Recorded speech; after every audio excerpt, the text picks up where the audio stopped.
लोकसभा चुनाव 2024 के नजदीक आते आते उत्तर प्रदेश में सियासी जुबानी जंग और तेज हो चली है। रविवार को इंडिया गठबंधन में शामिल होने को लेकर सपा बसपा में जमकर जुबानी जंग शुरू हुई।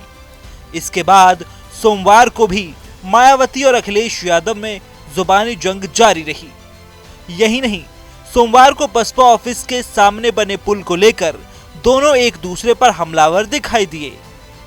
जहां बसपा सुप्रीमो मायावती ने पुल को अपने लिए खतरा बताया, तो वहीं अखिलेश यादव ने पलटवार करते हुए कहा कि वो बीजेपी से मिली हुई हैं, बीजेपी को चिट्ठी लिखकर पुल को तुड़वा दें।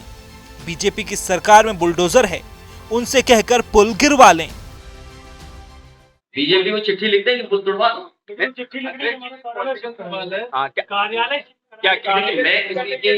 मैं किसी पार्टी के बारे में नहीं कह सकता।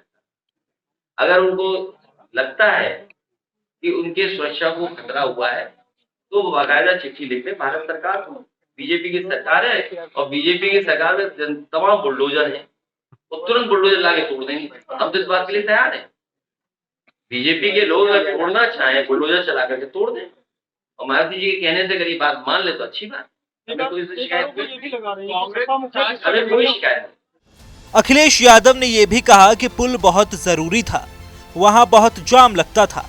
उस समय ट्रैफिक की जरूरत को देखते हुए हमने ये फ्लाईओवर बनवाया था।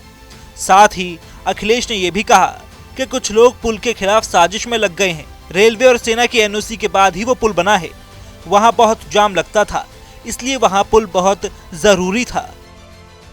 पुल बहुत जरूरी था, इसलिए जरूरी था कि बगल में भी छोटा पुल था और इस पुल पे बहुत जाम लगता था, आप सब लोग जानते हैं।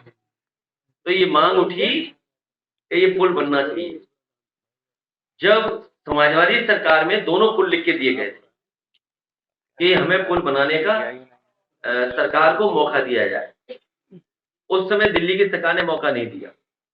फिर एक स्वीकृत कर दिया, ये वाला जो आपका पुल है। जब ये स्वीकृत हो गया पुल, तो मुझे जानकारी मिली कि कुछ लोग साजिश में लग गए, पुल नहीं बनने देंगे। और वो कुछ लोग दिल्ली में गए कि डिफेंस से एनओसी ना मिले, उसके लिए इन्होंने काम करना शुरू कर दिया। लेकिन मुझे खुशी है कि उस समय के लेफ्टिनेंट गवर्नर और लेफ्टिनेंट जनरल और आर्मी के लोगों से जब हमने बात अपनी रखी और पक्ष रखा, तो वो सहमत हुए, उन्होंने एनओसी दिया। वहीं इस मामले में डिप्टी सीएम केपी मौर्य भी कूद पड़े। केशव प्रसाद मौर्य ने मायावती की बात से सहमति जताते हुए सपा को गुंडों की पार्टी करार दिया है और कहा है कि मायावती बसपा की चीफ और राज्य की पूर्व सीएम भी हैं। राज्य में बीजेपी की सरकार है और हम मायावती के साथ साथ सबकी सुरक्षा करेंगे। उन्होंने जिस पुल का जिक्र किया वो सपा सरकार के समय बनाया गया था। उन्होंने सपा सरकार को लेकर जो कहा सही है।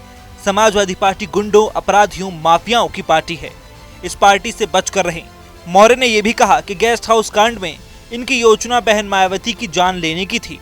उस समय के हमारे नेताओं ने मायावती को बचाने के लिए लड़ाई लड़ी थी। मायावती जी उत्तर प्रदेश की पूर्व मुख्यमंत्री हैं, बहुजन समाजवादी पार्टी की राष्ट्रीय अध्यक्ष हैं और भारतीय जनता पार्टी की प्रदेश में सरकार है। तो बहन जी सहित प्रदेश के हर नागरिक की सुरक्षा के प्रति सरकार कृत संकल्प है और उनकी सुरक्षा के खतरे का जो फ्लाईओवर बनाने की शिकायत एक विशेष तौर से उनकी है, वह समाजवादी पार्टी की सरकार के समय बनाई गई। और समाजवादी पार्टी वैसे भी चाहे दलित हो, चाहे पिछड़ा हो और चाहे गरीब हो, चाहे किसान हो, चाहे महिलाएं हों, उनके विरोध में सदैव आचरण किया है। और बहन मायावती को तो स्टेट गेस्ट हाउस कांड के समय उनको जीवित भी नहीं छोड़ने की स्थिति थी। भारतीय जनता पार्टी ने उनको बचाने के लिए पूरा हमारे उस समय के नेता ब्रह्मदत्त द्विवेदी जी की अगुवाई में पूरी ताकत से लोग लड़े और उसका परिणाम ये हुआ कि वो सुरक्षित बची। आपको बता दें कि बीएसपी चीफ मायावती ने सोमवार को एक्स पर पोस्ट करते हुए सपा पर हमला बोला था। उन्होंने कहा कि सपा अति पिछड़ों के साथ साथ जबरदस्त दलित विरोधी पार्टी भी है।